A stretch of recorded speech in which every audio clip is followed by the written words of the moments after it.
अधिकारी छीन लेंगे तो फिर कैसे वो अपनी बात को कह पाएंगे। हम भी जब यहाँ में मौका नहीं मिलता है, कोई बात होती तो हम भी तो विरोध करते हैं ना।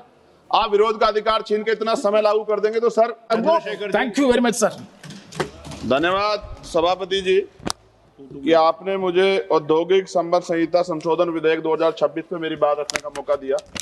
किसी को क्या बताएं कितने मजबूर हैं हम, बस इतना समझ लीजिए मजदूर हैं हम।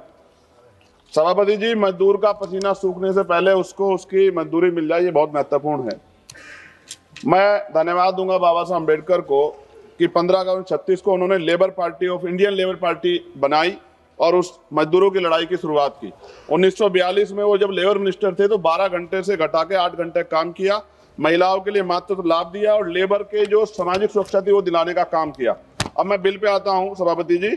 कहा जा रहा है केवल एक तकनीकी संशोधन है, लेकिन जब बात श्रमिकों के अधिकारों, औद्योगिक संतुलन, करोड़ों परिवार के भविष्य की आएगी तब कोई संशोधन केवल तकनीकी नहीं होता है, हर शब्द का असर होता है, हर प्रावधान का परिणाम होता है। महोदय, वर्ष 2020 में सरकार ने 29 श्रम कानूनों को 4 श्रम संहिताओं में समाहित किया था। उस समय विपक्ष ने कहा था कि सुधार के नाम पर श्रमिकों की सुरक्षा कमजोर ना हो जाए। महोदय, ये विधेयक कहता है कि पुराने कानून ट्रेड यूनियन अधिनियम 1926, औद्योगिक विवाद अधिनियम 1947, औद्योगिक रोजगार अधिनियम 1946 का निरसन वैधानिक रूप से हुआ है। लेकिन मैं सरकार से पूछना चाहता हूं, क्या पुराने कानूनों में मौजूद श्रमिक सुरक्षा प्रावधानों का मूल्यांकन किया गया है? क्या राज्य और श्रमिकों संगठनों से व्यापक परामर्श हुआ है? क्या स्थायी आदेश अधिनियम के तहत श्रमिकों को मिलने वाली सुरक्षा कमजोर की नहीं हुई है? क्या जिनके लिए कानून लाया, क्या उनसे आपने कोई चर्चा की है? क्यों ट्रेड यूनियन हड़ताल पे है? सभापति जी, औद्योगिक संबंध संहिता 2020 के तहत 300 तक कर्मचारी वाले प्रतिष्ठानों को छटनी और तालाबंदी के लिए पूर्व अनुमति की आवश्यकता से मुक्त कर दिया गया। पहले ये सीमा 100 थी। देश में 70% से अधिक औद्योगिक इकाइयां 300 से कम कर्मचारी वाली हैं। इसका मतलब बहुत बड़ी संख्या में श्रमिक अब बिना सरकारी अनुमति के छटनी का सामना कर सकते हैं। 300 कर्मचारियों की सीमा के तहत यदि छटनी आसान होती है तो सबसे पहले असुरक्षित वर्ग प्रभावित होंगे, जिनमें SC, ST, OBC के श्रमिक बड़ी संख्या में।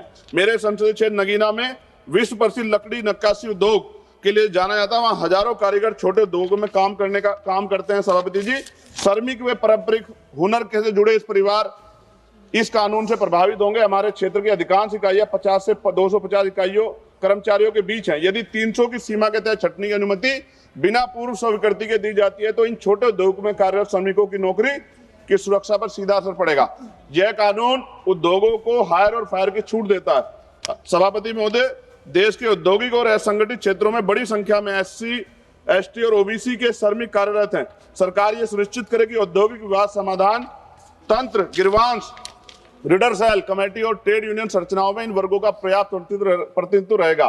रोजगार निवेश से आता है, निवेश मांग से आता है और मांग आय से आती है और आय स्थिर रोजगार से आती है। सभापति महोदय, हम सुधारों के विरोधी नहीं है, हम अस्पष्टता के विरोधी नहीं है, लेकिन हम ये चाहते हैं कि श्रमिकों के अधिकार सर्वोपरि हो, रोजगार सुरक्षा सुनिश्चित हो, यूनियन की स्वतंत्रता बनी रहे, राज्यों की भूमिका सम्मानित हो। नगीना के कारीगर केवल मजदूर नहीं है, वे हमारी सांस्कृतिक विरासत के संरक्षक हैं। उनके हाथों की कारीगरी भारत की पहचान है। यदि औद्योगिक कानूनों में बदलाव से उनके रोजगार में स्थिरता प्रभावित होगी तो यह केवल आर्थिक नहीं, सांस्कृतिक क्षति भी होगी। सभापति महोदय, खत्म करते हुए, यदि सरकार वास्तव में श्रम सुधार को समावेशी बनाना चाहती है तो यह सुनिश्चित करना होगा कि SC, ST और OBC श्रमिकों को सामाजिक सुरक्षा, बीमा, पेंशन और न्यूनतम वेतन का पूर्ण संरक्षण मिले।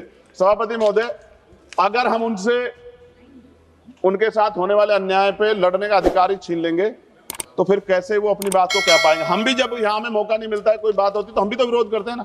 आप विरोध का अधिकार छीन के इतना समय लागू कर देंगे तो सर पूंजीपति तो मार देगा ना उनको। क्या सरकार पूंजीपतियों के बारे में सोचेगी या करोड़ों मजदूरों के जिनके कंधों से देश बना है? इसलिए मैं आपसे आग्रह करता हूं, मैं इसको अपोज करने के लिए खड़ा हुआ हूं और मैं आपके माध्यम सरकार से आग्रह करता हूं इसमें उचित संशोधन करे जिससे कि श्रमिकों का नुकसान ना हो, उनके साथ अन्याय ना हो। धन्यवाद। जय भीम, जय भारत। अब्दुल राशिद जी। सर, चेयरमैन साहब आपका